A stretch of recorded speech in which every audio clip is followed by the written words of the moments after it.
Terrorism दुनिया को लगी एक दीमक है जिसके कारण आज पूरी दुनिया परेशान है। तो क्या है ये टेररिज्म? क्यों मिडल ईस्ट में सबसे ज़्यादा टेररिस्ट ग्रुप्स पाए जाते हैं और क्यों नहीं होता टेररिस्ट ग्रुप्स के पास फाइटर एयरक्राफ्ट? जानेंगे आज की इस वीडियो में।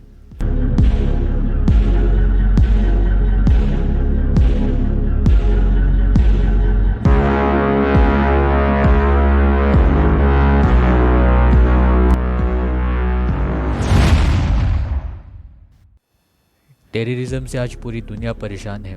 दुनिया का हर एक देश टेररिज्म को रोकने के लिए पूरी कोशिश कर रहा है।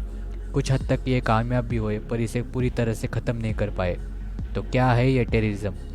सिंपल शब्दों में कहा जाए तो टेररिज्म यानी हिंसा फैलाना, अपने स्वार्थ के लिए लोगों को मारना और समाज में दहशत फैलाना, इसे ही टेररिज्म यानी कि दहशतवाद कहते हैं। दुनिया का ऐसा कोई देश नहीं होगा जो दहशतवाद से परेशान नहीं है।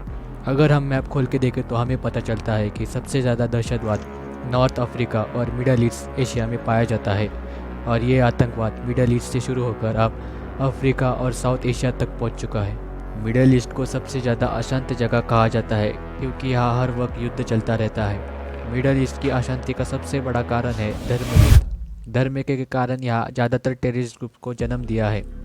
आपको तो पता ही होगा शिया और सुन्नी में यहाँ कितनी बड़ी लड़ाई चलती रहती है।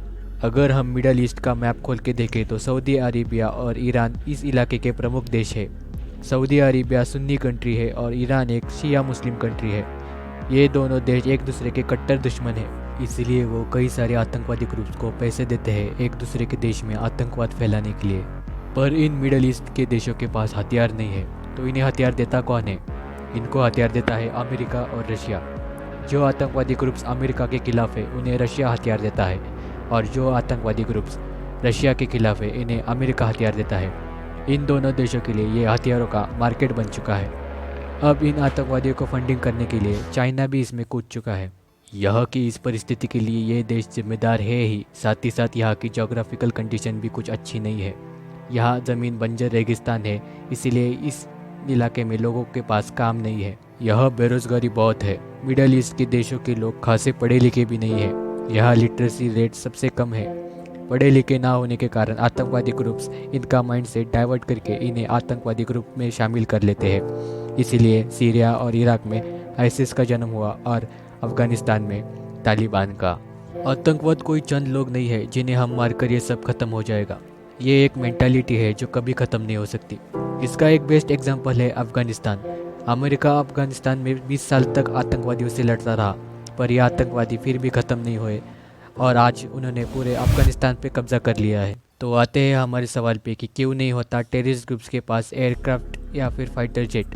इनके पास टैंक्स होते हैं, ट्रक्स होते हैं, हमवीज, आर्म व्हीकल्स, मशीन गन्स, यहाँ तक कि सरफेस टू एयर मिसाइल तक होते हैं, पर एयरक्राफ्ट नहीं होते। इसका सबसे बड़ा कारण है कि फाइटर जेट बहुत ज़्यादा महंगे होते हैं। आपको एक एग्जाम्पल के तौर पे बताओ तो अमेरिका का एक F-35 फाइटर जेट की कीमत है लगभग 900 करोड़ रुपए, और ये सिर्फ एक प्लेन की कीमत है। कोई भी फाइटर जेट की कीमत लगभग इतनी ही होती है। आपको कंपेयर करके बताओ तो एक टैंक की कीमत होती है 30 करोड़ रुपए।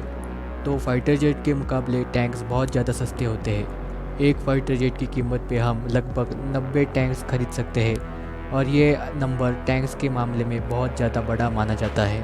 और किसी भी देश को इन आतंकवादियों को जेट्स देना नहीं परवड़ेगा। अगर किसी देश ने इन्हें जो फाइटर जेट्स दे भी दिए तो उन्हें उड़ाना तो आना चाहिए इन आतंकवादियों को, और इन फ्यूचर ये इन्हीं के खिलाफ भी इसे इस्तेमाल कर सकते हैं। तो आशा करते हैं आपको इस वीडियो से कोई नई जानकारी मिली होगी।